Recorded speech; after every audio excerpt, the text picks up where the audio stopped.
Bismillahirrahmanirrahim. Assalamualaikum warahmatullahi wabarakatuh.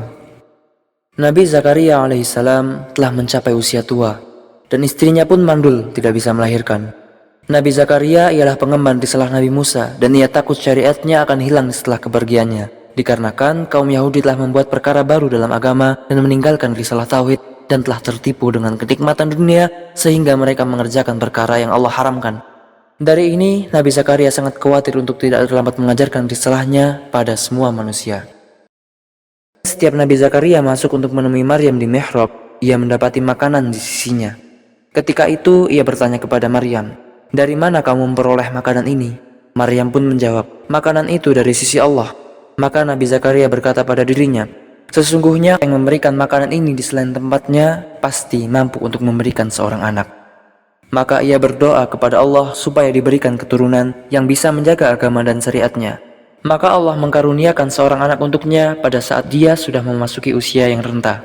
Ketika itu, istri Zakaria melahirkan anak laki-laki yang Allah menamakan suatu nama yang belum dimiliki manusia sebelumnya.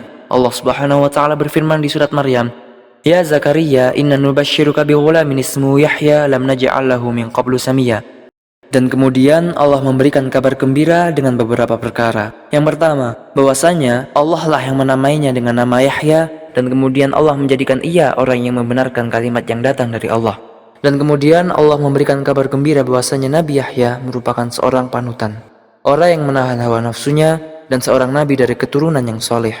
Dan ia juga sebagai panutan dalam segi ilmu dan ibadah. Allah menjadikannya ia sebagai orang yang maksum, yaitu orang yang tercegah dari perbuatan dosa. Adapun perkara yang paling besar dari itu ialah bahwasanya Allah Subhanahu wa taala memuliakan ia dengan memberikan kedudukan kenabian. Allah Subhanahu wa taala berfirman, "Wa nabiyyan minas shalihin." Maka siapakah yang telah membunuh Nabi Yahya? Dan bagaimanakah ia dibunuh? Dan kenapa dibunuh? Dan apa yang terjadi ketika ia telah dibunuh?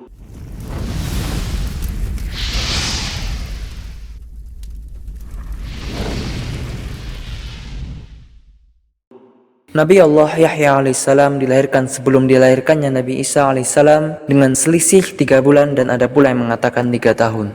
Dan Nabi Yahya tinggal dan ditemani oleh sepupunya dalam berdakwah. Nabi Yahya memiliki suara yang bagus dan wajah yang cerah yang sama seperti para nabi yang lainnya. Ia juga kuat menjalankan ketaatan kepada Allah sejak masa mudanya dan tumbuh dengan pendidikan kebenaran dan kemurnian. Ia pula jauh dari hidup berpenampilan dan kenikmatan. Ia keluar dan pergi ke gunung dan kebun, bahkan gurun, dan tinggal di dalamnya untuk menyembah Allah dan menangis di hadapannya. Beliau makan dari daun-daun pohon dan minum dari aliran sungai. Nabi Isa alaihissalam memakai pakaian dari bulu domba dan Nabi Yahya dari bulu onta. Dan ia tidak memiliki harta, budak, bahkan tempat tinggal. Dan jika malam tiba, mereka mencari tempat tinggal, dan apabila mereka hendak berpisah, mereka saling menasihati. Suatu hari Zakaria kehilangan Yahya selama 3 hari, kemudian ia mencarinya sampai ke padang Sahara. Ditemuilah Yahya yang sedang berdiri di atas kuburannya sendiri, lalu ia menangis. Nabi Zakaria bertanya, "Wahai anakku, aku telah kehilanganmu sejak 3 hari dan mencarimu kemana-mana, sementara kamu berdiri di atas kuburan yang kamu gali sendiri sambil menangis." Nabi Yahya pun menjawab, "Wahai ayahku, bukankah kamu pernah memberitahuku bahwa antara surga dan neraka terdapat padang Sahara yang luas, dan padang Sahara itu tidak dapat ditempuh kecuali dengan air mata orang yang menangis?" Mendengar hal itu, Zakaria berkata, "Menangislah wahai anakku." Kemudian ia pun ikut menangis bersama anaknya. Nabi Yahya berdakwah di zaman Nabi Isa alaihissalam, dan ia melanjutkan tugas ayahnya, Nabi Zakaria. Menurut ahli sejarah bahwasanya dakwah Nabi Yahya di daerah Sam dan Yordania, dan ia hidup di daerah sungai Yordania yang dinamakan pada saat itu dengan Maghtas. Dan Nabi Yahya bin Zakaria meninggal dalam keadaan mencemaskan disebabkan ia dibunuh oleh kaum Bani Israel atas perintah dari Raja Herodes di Palestina.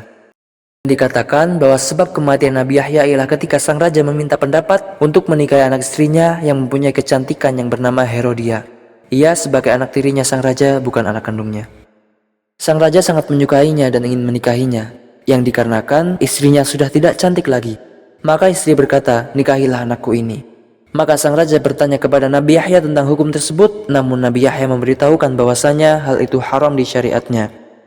Ketika hal itu sampai kepada istrinya, maka ia sangat murka dan ingin membunuhnya, dan menghiasi anaknya dengan pakaian yang cantik dan mempesona untuk bermesra kepada sang raja. Dan sang istri memerintahkan untuk memberikan minuman khamr sehingga sang raja mau bermesraan dengannya. Namun sang anak pun menolak sampai sang raja memberikan apa yang ia minta. Maka sang raja pun berkata, "Apa yang kamu minta?" Maka sang anak itu meminta agar memberikan kepala Nabi Yahya untuknya. Namun sang raja menolak sampai syaitan menghiasi perbuatannya sehingga ia mau menuruti kemauan sang anak. Maka Nabi Yahya mati dalam keadaan sholat di tangan orang yang zalim. Kemudian Nabi Yahya dibawakan kepada sang raja. Dan ketika sang istri melihatnya, ia berkata, "Hari ini sangat senang." Kemudian sang istri naik ke atas istana, namun ia terjatuh dan kemudian diterkam anjing dan dimakan matanya. Ketika Nabi Yahya dibunuh dalam keadaan sholat dan dipotong kepalanya, maka darahnya bercucuran mengalir dari atas tak henti-henti. Darah tersebut mendidih, sehingga Allah melenyapkan kerajaan raja tersebut dengan darahnya Nabi Yahya. Setelah kematian Nabi Yahya, sang murid Nabi Yahya membawa jasadnya kepada Nabi Isa dan memberitahukan kepadanya tentang kematian Nabi Yahya.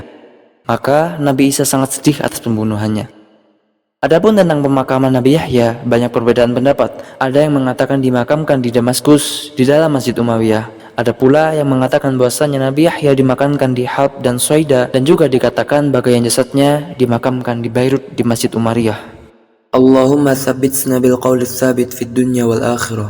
Allahumma aslih a'malana wa akhlis niyatina wa ahsin khatimatana warzuqna al-firdaus al-a'la minal jannah bila hisabin wala adabin. وصلى الله على سيدنا محمد وعلى آله وصحبه أجمعين والسلام عليكم ورحمة الله وبركاته.